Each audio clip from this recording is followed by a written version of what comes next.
Hello, welcome to our channel. आज का हमारा टॉपिक है pathogenesis of chronic complications of diabetes mellitus. मैंने इससे लास्ट वीडियो में कई सारे कॉम्प्लिकेशंस बताए थे डायबिटीज़ के, स्पेशली जो क्रोनिक कॉम्प्लिकेशंस होता है। तो वो क्रोनिक कॉम्प्लिकेशंस कैसे होते हैं, उनका पैथोजेनेसिस क्या है, आज वो देखते हैं। ये भी बहुत ज़्यादा एक्सटेंसिवली समझाया गया है रॉबिन्स में, और मैंने इसको बस एक ही पेज में फ्लो चार्ट के जैसे बनाया है ताकि आपको ईजी हो पढ़ने में। तो चलिए शुरू करते हैं। सबसे पहले डायबिटीज़ मेलाइटस में क्या होता है ना, नॉन एंजाइमेटिक ग्लाइकोसिलेशन, मतलब जो ग्लूकोज है, ग्लूकोज ज़्यादा है, साथ ही क्योंकि इंसुलिन एनाबॉलिक है और इंसुलिन नहीं है तो प्रोटीन वगैरह का कैटाबॉलिज्म होगा, तो जो पेप्टाइड्स है वो सब आपस में बाइंड करने लगते हैं, बट नॉन एंजाइमेटिकली। कोई एंजाइम इन्वॉल्व नहीं है, वो बस ऐसे ही आपस में बाइंड करता है, तो इसको कहते हैं नॉन एंजाइमेटिक ग्लाइकोसिलेशन।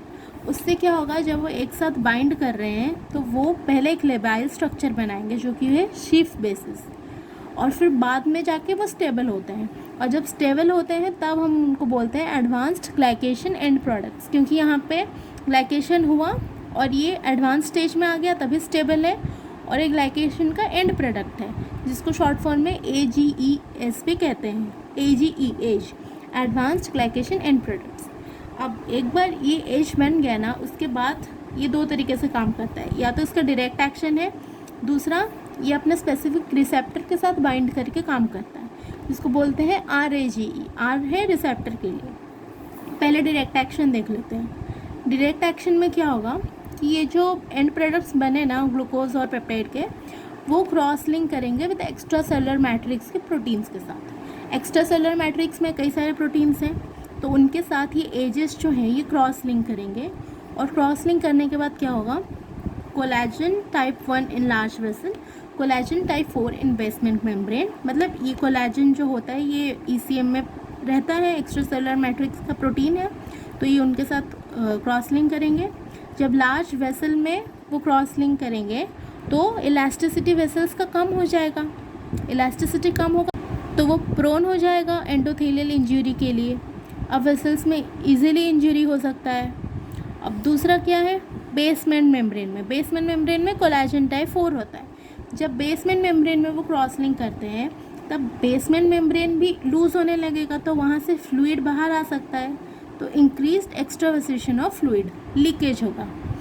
और दूसरा क्या है कि ये जब हो गया कि ये जो AGE है, ये एडवांस्ड ग्लाइकेशन एंड प्रोडक्ट्स, ये मॉडिफाइड होके बेसमेंट मेम्ब्रेन में जो LDL होते हैं और प्लाज्मा प्रोटीन्स होते हैं उनको ट्रैप करने लगेंगे। अब तो ये खुद पहले एक प्रोडक्ट थे ही, एडवांस्ड ग्लाइकेशन एंड प्रोडक्ट्स थे, अभी क्या करेंगे, जो ट्रैप्ड LDL है, लो डेंसिटी लिपोप्रोटीन, उनके साथ कंबाइन करने लगेंगे, या फिर जो प्लाज्मा प्रोटीन्स हैं बेसमेंट मेम्ब्रेन में उनके साथ कंबाइन करने लगेंगे। अगर वो LDL के साथ किए तो LDL क्योंकि लिपिड है, लिपोप्रोटीन है, तो वो एथेरोजेनेसिस को इंक्रीज़ कराएगा, और जब प्लाज्मा प्रोटीन के साथ बाइंड करने लगेंगे तब क्या, प्रोटीन डिपोजिशन होगा, तो बेस मेम्ब्रेन में थिकनिंग होगा। ठीक है, तो ये दो चीज़ें होंगी, एथेरोजेनेसिस इंक्रीज़ होगा और बेसमेंट मेम्ब्रेन का थिकनिंग होगा। अब दूसरा, ये सब तो उसके डायरेक्ट एक्शन हो गए, और फिर दूसरा था कि जब ये अपने रिसेप्टर के साथ बाइंड करके क्या क्या करेगा, रिसेप्टर के साथ बाइंड करेगा तो फिर वो कुछ प्रो इन्फ्लेमेटरी साइटोकाइंस को रिलीज़ करेगा। अब ये प्रो इन्फ्लेमेटरी साइटोकाइंस क्या करेंगे, इन्फ्लेमेशन करेंगे। इन्फ्लेमेशन की वजह से ज़्यादा रिएक्टिव ऑक्सीजन स्पीसीज प्रोड्यूस होंगे, प्रो कोआगुलेंट्स प्रोड्यूस होंगे। तो जब ये सब हो गए ना, वो प्रोलिफरेट करेंगे, वैस्कुलर स्मूथ मसल्स का प्रोलिफरेशन करेंगे, एक्स्ट्रा सेलुलर मैट्रिक्स का सिंथेसिस करेंगे, और ये सब होते होते अब प्रो कोआगुलेंट से, प्रो इन्फ्लेमेटरी साइटोकाइन से ये सब थ्रोम्बोसिस भी कर सकते हैं, वो वैस्कुलर सप्लाई को ब्लॉक कर सकते हैं। ठीक है, ये सब होगा, और क्योंकि एक्स्ट्रा सेलुलर मैट्रिक्स का सिंथेसिस भी करा रहे हैं तो उसके वजह से फिर से फर्दर बेसमेंट मेम्ब्रेन थिकनिंग होगा। तो ये सब है क्रॉनिक कॉम्प्लिकेशंस। इसी के वजह से, मतलब यही है पैथोजेनेसिस।